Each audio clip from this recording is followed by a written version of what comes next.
Hello, hello. Welcome to the Closing Beat. Happy Tuesday out there. How you doing? You ever have one of those moments where you're like sitting there and all of a sudden it just all comes to you, right? And you're like, that's it. I see the vision. I've got it, man. Well, I've got the vision. So look out, people. We are financial advisors here and apparently have a clear vision now. So I hope you'll join us, jazzwealth.com. If you are a long-term investor, retirement investor, need a retirement plan, you're like, man, I just need someone to help me with my dough. Know that we're here for you, and we have the full backing of Goldman Sachs. So no matter how much dough you have, we've got people that can help you with that.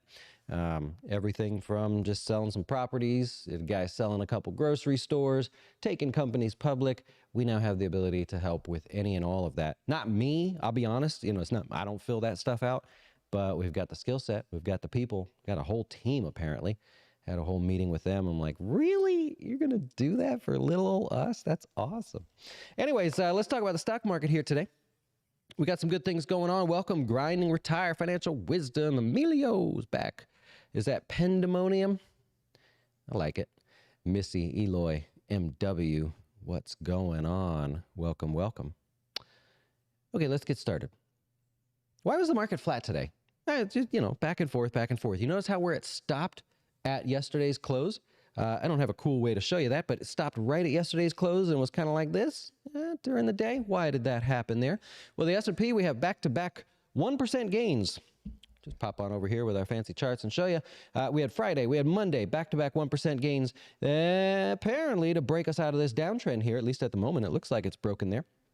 And I want to tell you that today, if you happen to look under the surface of the market, and I'll get to that data about why the market did what it did here in just a second, but if you happen to look under the surface of the market, like we do, is your advisor doing that? Nah, he's playing golf. It was kind of a fitting day. Did you know 175 years ago to the day, the guy, James something or other, was the first guy to discover gold in California. That kicked off the official gold rush there. You had to be really super early to that trend. If you were around during that. And so it kind of relates to what happened today. First of all, 175 years for the gold rush doesn't feel that long, right? By the way, congratulations 49ers, but that's a separate topic. If you look under the surface, what are the trends today? You've got electric cars, crypto, AI is getting really popular out there. You know the trends, they come and they go over time. If you're really early, it's really good. But today the market was telling a different story. It was saying, hey, here's all the trends, the things that are going on in AI and crypto and looking at electric cars and stuff, but those stocks aren't performing. What was the best performers today? Well, it leads back to Mark Twain. I'm going to butcher his comment. I hadn't done this since high school, but Mark Twain had one of the best investing quotes of all times.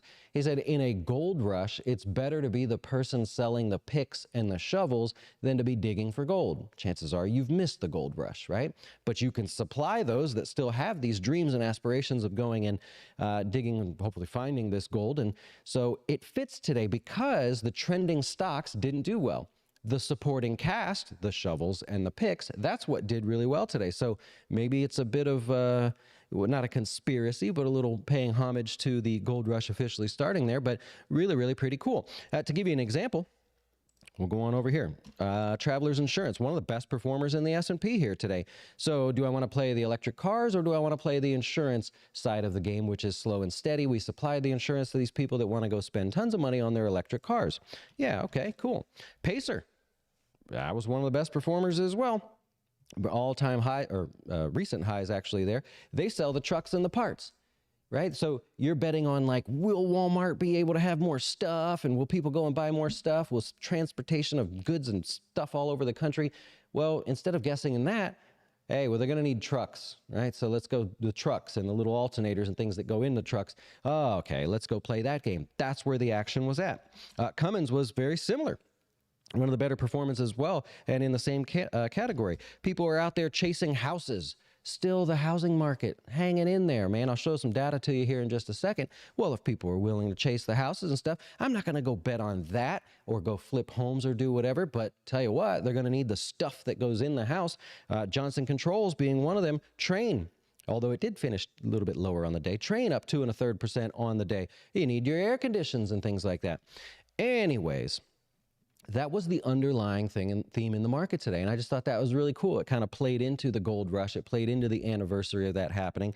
And I don't know for a fact that that's true, but it's one of those things that you pick up on when you're just staring at this all day. And that's your job, is to grow your clients' accounts so that all of us here, can make more money. It's selfish, right? I'm the only one, I think, that says it. We're the only advisor that says, of course we want your account to grow. We make more. Personally, we make more if your account grows. If your account goes down, what are we doing? That's a waste of time. We're not growing as a company, and we can't do all these cool things that we want. I'll give you one more, just because I'm looking at the screen here. Omnicom. I always say Omnicom, like a virus or something. Omnicom. Oh, wow, look, Netflix. Oh, more advertising, right? People, maybe companies are laying off, so they have more money to spend on advertising. Disney, oh my God, advertising. They're going to do great. They're going to sell lots of ads, make a lot of money. Who's going to make those ads to supply to them if advertising is strong? It's these guys right here. If we're going into a recession, wouldn't people not spend as much on advertising? Would their earnings not be as good as they have been? Very fascinating there. So we've got that. One more, because we're looking and I'm making a good point. It's not often I make these good points, but I'm driving it home today. Constellation Brands. The data on hospitality right now. You guys are going out and eating and drinking like crazy. You're spending more going out than you are at the grocery store. Do you know that? Well, if that's the case, and everybody wants to go out and party and have a good time, maybe the Super Bowl? Is the Super Bowl coming up? Yeah, it's Super Bowl. Is it Super Bowl time? Did you just ask if the Super Bowl is coming up? No. Oh, no. gosh. No, yeah, so hey, you're going to go out and you're going to drink and everything. Do you want to try to guess on that stuff? Or hey, let's just go with Constellation Brands and I'll invest in the drinks and the crap that people are going to have when they go out and party. Because New Year's is over, so it's Super Bowl. So we're going with Super Bowl, all right? So anyways, think about that as you look at the markets here today. Let's take a little bit of step further here. People wanting to go and participate in the housing market. This still exists. Housing sales are great. Dr. Horton here we'll get to in a second with the news that they had today. But if you're looking through this, this is Goldman Sachs data. This is not my data today. I did not prepare this, so don't let me take credit. And in fact, it says Goldman Sachs forecast on there just so they don't get mad at me, because we want to keep them happy. Anyways, here's your mortgage rates along with the 10-year yield and your mortgage-backed securities par value if you're in that space. Obviously, had a big spike in all three of them there. It's starting to taper off. And in fact, most people, not just Goldman, think it's going to taper off just a little bit more there. So what does that mean? All right, so it's not as expensive to buy a house. That mortgage maybe won't be such a high mortgage payment. We then have something called affordability. This is just a fancy way of saying prices are adjusting slightly down and rates are coming down a little bit as well, which in turn makes the property a little bit more affordable. Is it the most affordable it's ever been? No. The higher this line goes, the more affordable a house is. You can see we are well off those highs. So we are coming off a 10-year time period where home prices are the least affordable they've ever been down here. But that's starting to peak back up there as well. Taking a step further, we're looking at mortgage purchase applications. This is always plotted together. If you want to look this up yourself, we always plot purchase applications and sales together because the applications lead the sales, right? If we apply and we put a contract in on a house, 30, 45 days later, we're going to close on the house, maybe 60 days later. So it's a lagging indicator, but looking at purchase applications gives us an idea that people believe that the housing market's still okay and worthwhile to participate in. That's a good sign. So you would expect existing home sales to start trending higher as well as those get to closing. What happens if they don't?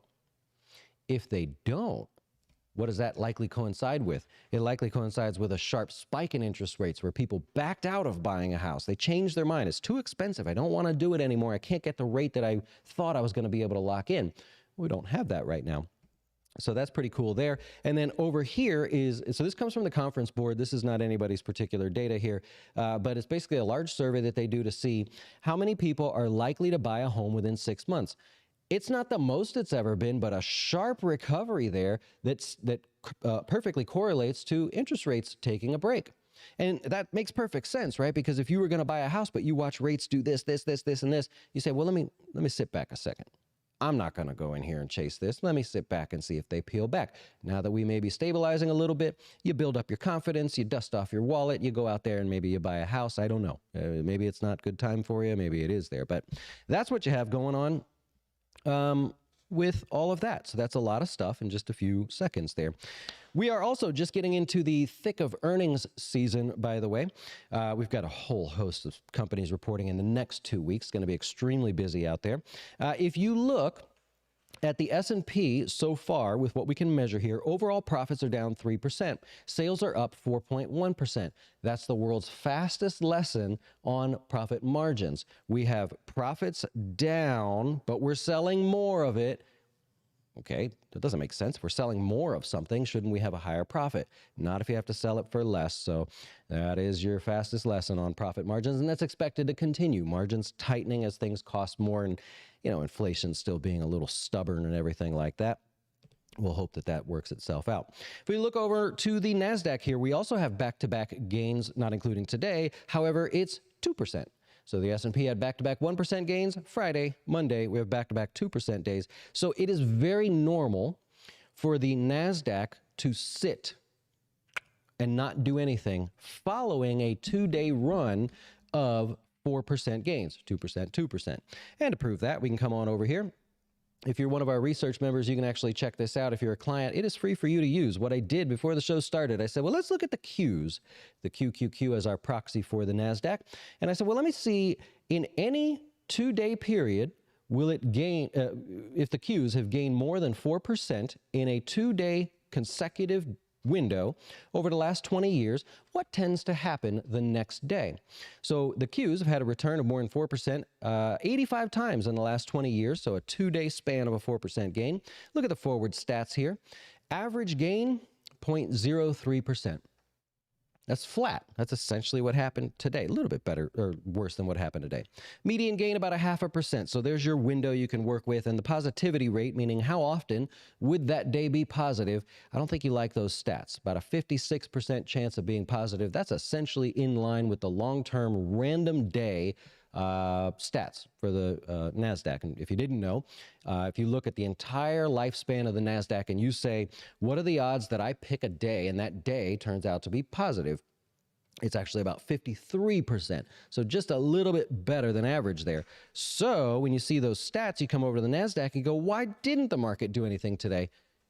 Do you think we're the only one that knows those stats? Like, you think that maybe the algorithms have a thing or two to say about that?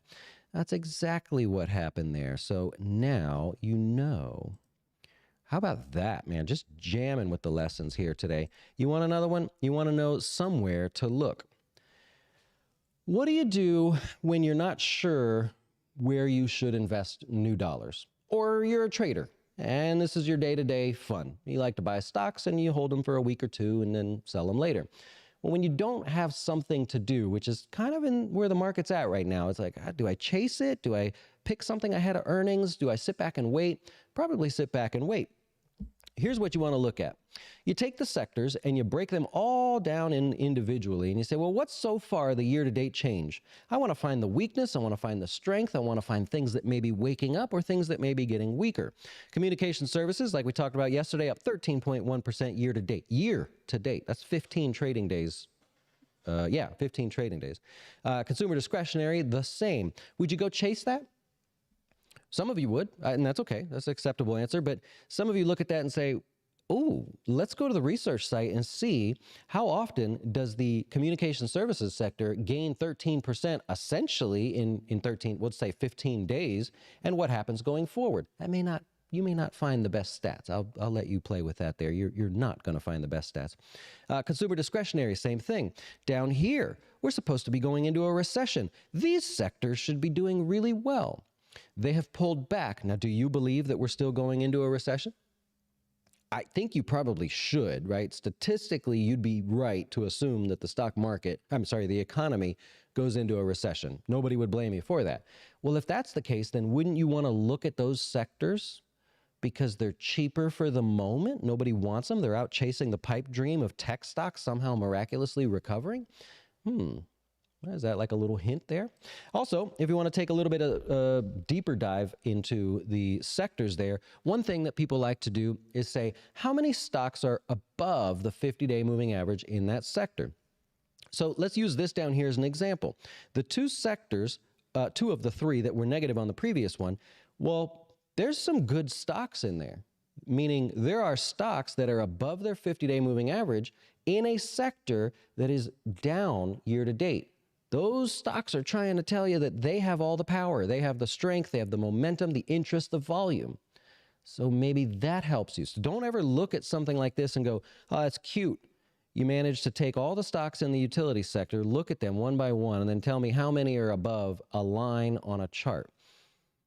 Well, no, look a little bit deeper than that. There are 20% of the stocks in the utility sector. Do you know how many stocks are in the utility sector? It won't take you long. It's not like there's 100 stocks. You could very quickly go, oh, it's those 4 stocks, right? And maybe they're interesting, maybe they're not. Maybe you like the dividend. Maybe you say, okay, if they pull back, I'd buy them. The point is, it's just to start getting that idea of what you want to look at next. Where do you want to position yourself so that when the market comes back to a point that you're interested, you now have your sector, your stock, maybe the general market if you're one of those that likes doing that.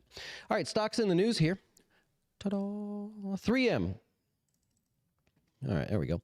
So 3M reported earnings here a little bit weaker than expected. They're also cutting a lot of jobs.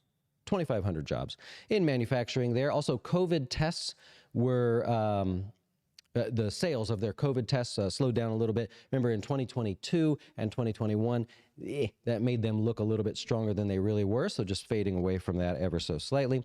Zion Bank, not really a huge performer here today, beat on earnings better than expected, and putting aside some more money for loan loss provisions. That's a fancy way of saying, hey, we believe that the economy is going to slow down too, and that means that people may not pay their loan, or they may get behind on their loan. We may have to charge off some of the loans there because people just don't pay. Well, there's a cost associated to that, so they're putting a little bit of money off to the side there.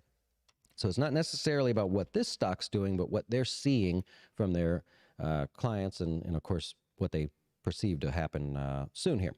All right, so we got Albemarle here. Earnings, they pre-announced. Remember, we talked about over 20% of the S&P had pre-announced their earnings? Add these guys to the mix here.